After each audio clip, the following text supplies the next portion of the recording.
اعوذ باللہ من الشیطان اللعین الرجیم بسم اللہ الرحمن الرحیم وصلی اللہ علی محمد وآل بیتہ الطیبین الطاہرین المعصومین۔ کاروان حسینی مدینہ سے مدینہ تک کی قسط نمبر 40 کے ساتھ مومنین کرام کی خدمت میں حاضر ہوں۔ سلسلہ گفتگو مکہ سے کربلا تک کی ان منازل کے متعلق ہے جن پہ امام رکے، اور پہلی منزل بنو عامر کا باغ تھا جہاں شاعر اہل بیت فرزدق سے امام کی گفتگو ہوئی، اور آج دوسری منزل تنعیم کے متعلق گفتگو کی جائے گی۔ یہ منزل مکہ سے 12 کلومیٹر سے دوری پہ واقع ہے۔ مورخین نے لکھا ہے کہ اس مقام پہ امام عالی مقام کو مکہ سے آیا ایک قافلہ ملا جو یمن سے آ رہا تھا،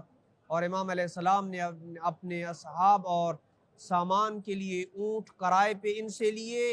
اور انہیں کہا کہ تم میں سے جو ہمارے ساتھ عراق چلنا چاہتا ہے ہم اسے اس کے اونٹوں کی اجرت دیں گے، کرایہ دیں گے، اور بہترین صحبت سے بھی نوازیں گے، اور جو یہیں سے ہمارا ساتھ چھوڑنا چاہتا ہے اسے جتنی مسافت طے کی ہے اس کے مطابق اسے اجرت دی جائے گی۔ پس اس قافلے سے کچھ لوگ امام کے ساتھ چلے اور کچھ نے جانے سے انکار کر دیا۔ مورخین نے لکھا ہے کہ ان میں سے کربلا تک امام کے ساتھ فقط 3 افراد پہنچے۔ امام نے ان کے ساتھ 10 دینار اجرت کا اتفاق کیا تھا، یعنی ان 3 افراد کے ساتھ جو کربلا پہنچے تھے، امام علیہ السلام نے ان کے ساتھ 10 دینار کا اتفاق کیا تھا کہ میں تمہیں 10 دینار دوں گا۔ جب کربلا پہنچے تو امام علیہ السلام نے ہر ایک کو 20 دینار اور ایک اونٹ ان کو دیا۔ شیخ صدوق علیہ رحمہ نے اپنی کتاب امالی میں درج کیا ہے کہ جب عبداللہ بن عمر کو امام کے خروج کا علم ہوا تو وہ اپنی سواری پہ سوار ہوا، امام کے پیچھے دوڑتا ہوا آیا اور امام سے کہا، اے فرزند رسول خدا آپ کہاں جا رہے ہیں؟ امام علیہ السلام نے فرمایا عراق۔ تو عبداللہ بن عمر نے کہا کہ اے فرزند رسول خدا رک جائیں، اپنے نانا کے حرم مدینہ واپس چلیں۔ امام حسین علیہ السلام نے واپس جانے سے انکار کر دیا، اور جب عبداللہ بن عمر نے دیکھا کہ امام رکنے والے نہیں ہیں اور میری کوئی نصیحت امام کے اوپر اثر انداز نہیں کر رہی، تو کہنے لگا، اے فرزند رسول آپ اپنی گردن سے کپڑا اٹھائیں جہاں رسول خدا صلی اللہ علیہ وآلہ وسلم بوسے دیا کرتے تھے۔ امام حسین علیہ السلام نے قمیص ہٹائی تو عبداللہ ابن عمر نے 3 بار بوسہ دیا اور گریہ کیا اور کہا، اے ابو عبداللہ، یعنی اے امام حسین، آپ کو اللہ کے حوالے کیا، آپ کو اسی گردن سے ذبح کیا جائے گا۔ سوال یہ پیدا ہوتا ہے کہ کیا امام کی عبداللہ بن عمر سے یہ ملاقات منزل تنعیم پہ ہوئی تھی یا نہیں ہوئی تھی؟ کچھ تاریخی مصادر کہتے ہیں مکہ سے 2 میل دور پہ یہ ملاقات ہوئی، جبکہ کچھ مصادر کہتے ہیں کہ مکہ سے 2 یا 3 راتوں کی مسافت پہ امام حسین اور ابن عمر کی ملاقات ہوئی، لیکن محققین کے نزدیک اس ملاقات کی کوئی خاص جگہ مشخص نہیں ہے کہ کہاں یہ ملاقات ہوئی۔ بس روایت میں اتنا ہے کہ عبداللہ بن عمر نے عراق کی طرف کسی منزل پہ امام علیہ السلام کے ساتھ ملاقات کی،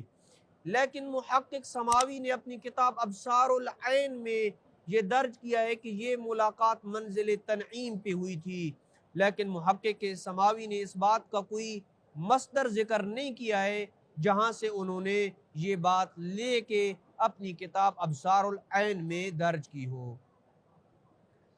تیسری وہ منزل کہ جہاں امام علیہ السلام رکے وہ منزل الصفاح ہے۔ اس مقام پہ بھی مورخین نے لکھا ہے کہ امام عالی مقام کی ملاقات شاعر اہل بیت فرزدق کے ساتھ ہوئی، جبکہ ہم عرض کر چکے ہیں کہ بنو عامر کا باغ بھی امام علیہ السلام کی جو پہلی منزل تھی وہاں بھی فرزدق کے ساتھ امام علیہ السلام کی ملاقات کا تذکرہ موجود ہے۔ تو اس سلسلے میں تحقیقی رائے کیا ہے کہ امام حسین علیہ السلام شاعر اہل بیت فرزدق کے ساتھ کہاں ملے تھے؟ کیا اس منزل الصفاح میں ملے تھے یا بنو عامر کے باغ میں امام علیہ السلام فرزدق کے ساتھ ملے تھے؟ تو اس حوالے سے یہ وہ تاریخی اور اختلافی مسئلہ ہے جن میں مورخین کا شدید اختلاف پایا جاتا ہے کہ فرزدق کی امام علیہ السلام کے ساتھ ملاقات کہاں ہوئی۔ محقق اربلی نے کشف الغمہ میں لکھا ہے کہ فرزدق کا بیان ہے، یعنی فرزدق کہتے ہیں کہ میری کوفہ سے واپسی پہ حسین ابن علی کے ساتھ ملاقات ہوئی، جبکہ شیخ مفید اور طبری نے سرزمین حرم اور مکہ سے باہر اس ملاقات کا تذکرہ کیا ہے، جبکہ سبت ابن الجوزی نے اپنی کتاب تذکرۃ الخواص میں بنو عامر کے باغ میں اس ملاقات کا تذکرہ کیا۔ ابن عساکر اور بلادری نے منزل ذات عرق میں اس ملاقات کا تذکرہ کیا، اور کچھ دیگر جیسے ابن اثیر وغیرہ نے منزل الصفاح جو تیسری منزل ہے اس میں اس ملاقات کا تذکرہ کیا، جبکہ سید ابن طاؤس نے اپنی کتاب اللہوف میں منزل زبالہ میں اس ملاقات کا تذکرہ کیا۔ لیکن ان اقوال میں سے کون سا ایسا قول ہے جو حقیقت کے زیادہ قریب ہے؟ جہاں تک سید ابن طاؤس کے قول کی بات ہے تو وہ حقیقت سے بہت دور نظر آتا ہے، کیونکہ سید ابن طاؤس کہتے ہیں کہ فرزدق اور امام کی ملاقات منزل زبالہ پہ ہوئی، کیونکہ منزل زبالہ کوفہ کے قریب اور مکہ سے کافی دور ہے، اور ایسے میں اگر وہ منزل زبالہ پہ امام کو ملے ہوں تو انہوں نے حج کیسے کیا، جبکہ امام تو 8 ذی الحج کو مکہ سے نکل چکے تھے؟ گویا اس قول کی بنیاد پہ حج کے دن ختم ہو چکے تھے جب فرزدق امام علیہ السلام کے ساتھ ملے۔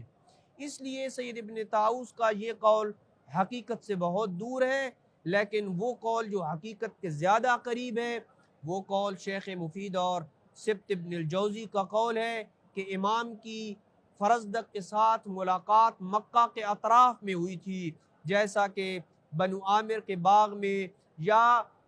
مکہ سے باہر اور حرم کی حدود میں، جیسے شیخ مفید علیہ رحمہ نے بیان کیا ہے۔ کیونکہ 8 ذی الحج جو حج کے احرام کا دن ہے، ضروری تھا کہ فرزدق مکہ میں ہی یا حدود مکہ میں ہی ہوتا تاکہ حج کے اعمال کو وہ انجام دے سکتا، لہٰذا یہ قول حقیقت کے زیادہ قریب ہے۔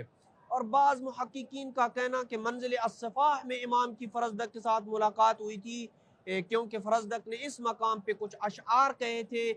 اس وجہ سے اس مقام پہ امام کی فرزدق کے ساتھ ملاقات ہوئی تھی، لیکن یہ استدلال ضعیف ہے کہ چونکہ امام علیہ السلام کے حق میں فرزدق نے کچھ اشعار کہے تھے اس وجہ سے امام کی یہاں پہ ملاقات ہوئی تھی، یہ استدلال صحیح نہیں ہے اور حقیقت کے قریب نہیں ہے۔ لہٰذا حقیقت سے قریب یہی قول ہے کہ امام نے فرزدق کے ساتھ مکہ کے اطراف میں اور حدود حرم میں یا بنو عامر کے باغ میں ملاقات کی تھی۔ مزید منازل کا اور امام علیہ السلام کی مزید گفتگو کا سلسلہ اگلی اقساط میں بیان کیا جائے گا۔ وصلی اللہ علی محمد وآل بیتہ الطیبین الطاہرین المعصومین۔